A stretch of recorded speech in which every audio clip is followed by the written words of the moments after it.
Hello. I've got loads of big topics that need to come out of me that I need to speak about, but I haven't sort of been able to condense it enough yet to sort of make it into a less than a kind of 10-hour long video, which, don't worry, I'm not going to do. So I thought maybe I could just talk instead about the second part of my experiences in Japan, because I've done part 1, so maybe now I can do part 2 and just see where it takes us. So when I was in my first few weeks in Japan, then I found out that you have to introduce yourself. They have like quite a lot of set ways of doing things, which is handy for somebody who's not good with social cues, like a dyspraxic. So when you have any kind of certain situations, you should introduce yourself, and there's set phrases that you need to say. And then if there's a group, then usually some point near the beginning of that day or that lesson or whatever, when everyone's first kind of arrived, they actually just formally go around the whole group, even if there's quite a lot of people, and just let everybody introduce themselves one by one. It doesn't have to be like a long thing, but it's just like, my name is this and I'm this, and that's the end of it. You know, please look kindly upon me or something, and then it's the next person. So being to them, like a foreign student who'd arrived, and I was going to be in their school for like the school year. And then me and the other foreign student, she was from France. So we were asked to both stand up in front of the whole school and introduce ourselves to everybody.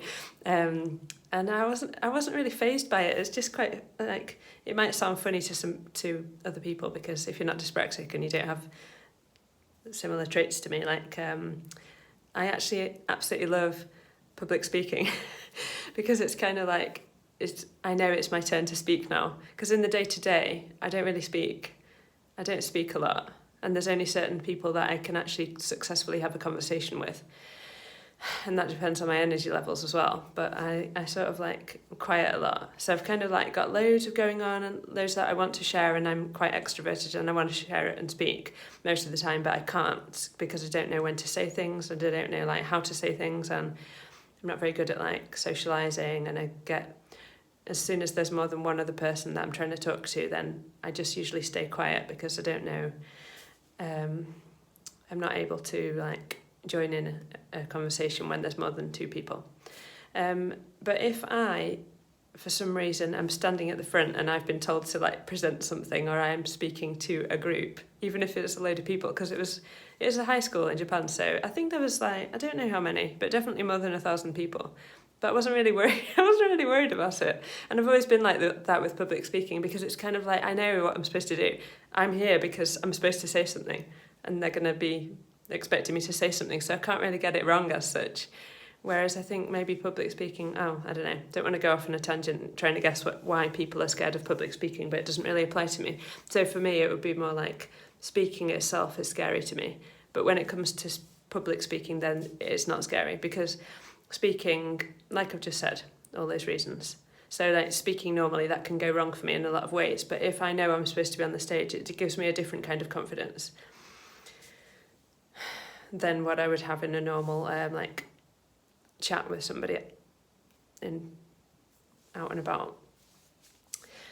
Oh my goodness, sorry, I've gone on about that. So I was trying to say that I was asked to make a speech to the whole school, and then I was really lucky. It's funny because I was staying with my first host family. They are really amazing. They're called Abe-san, and they were like really amazing people. They had some motorbike shops, and they were just really sort of loving and welcoming people, and they were the ones who'd invited me to stay with them, and then they hosted me for most of the time that I was there. And the father, he'd taught me soon after I arrived like some of the local dialect in Japanese, and I'm really interested in this kind of stuff. It's just funny how things happen, isn't it? Because I'm really interested in like different accents and things like that, and then that's partly why I live where I live at the moment. It's got quite a strong accent, and I like that kind of like the way people communicate with each other around here and the way that they express themselves, even though maybe I don't really do it, but I just sort of, it gives me a really heart-to-heart sort of feeling of like directness and stuff. So he taught me some things that you could say in the local dialect in Japanese, so that in that part of Japan you wouldn't say it like this, you would say it like that. And then he actually showed me how I could incorporate it into my introductory speech. So when I stood in front of the school, then I said the normal things like, my name's this and I'm from England, and I've learnt one thing in the local dialect, and then I said it, and then I was like, thank you, like, please look kindly upon me, and everybody laughed. It was so cool. It was like a really good experience, because it's such a nice feeling, isn't it, to just be able to like bring some joy to somebody. So that was thanks to my host father that I'd been able to learn it within that week, and then know it for the next day to do this introductory speech. And then every time I was walking around the school after that for about the next sort of like 2 months, I used to get like some of my Japanese classmates or like anyone else in the school, but almost all of us were girls, just coming up to me going, saying that phrase to me, and then just laughing and just like being really happy about it because I'd learnt this like local language. It's really good. So that happened, and then I was just going to say like some funny things about being in Japan, like Japanese people.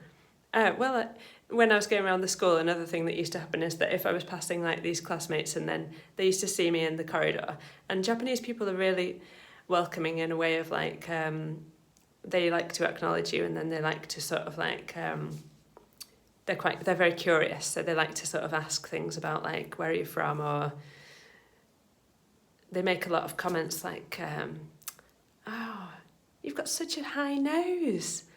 Oh, you're so tall. Like there's these kind of like set. Oh, I think they sometimes say something like, you've got a really small head, but it's supposed to be a compliment. So they have these various like opening lines. That's more outside of the school environment. But in the school environment, like groups of friends used to go past me, and I was kind of like a bit of a loner quite a lot of the time, but that's not really anything that new for me. But so like a group would go past me, and then they always used to go, bye-bye! Like, it's just quite funny because I don't know why they said bye-bye. They didn't say hello, because here we would just say like, hi.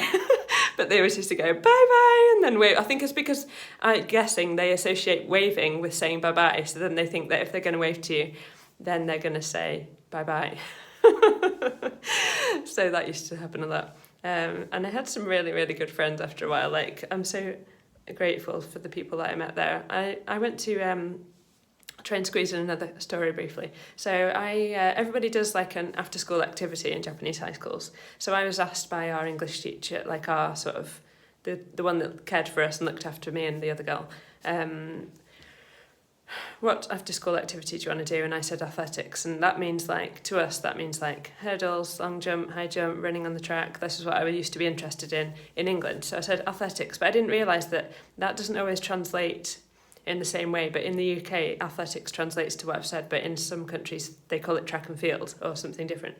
So she went, and then the next minute there was this van full of students going past me going, oh, we can't wait. They were speaking in Japanese, but the teacher translated for me that they were saying, we can't wait for you to come to the gymnastics class with us. Like, she'd like signed me up for some kind of like acrobatics club or something, and I was absolutely horrified because they were really pleased. They were like trying to welcome me to this club, but it's something that as a dyspraxic, there's no chance I'm going to be able to do it, and I wasn't going to try and like pretend to do that for a year. So then I had to be like, oh, sorry, that wasn't what I meant. I want to do like track and field.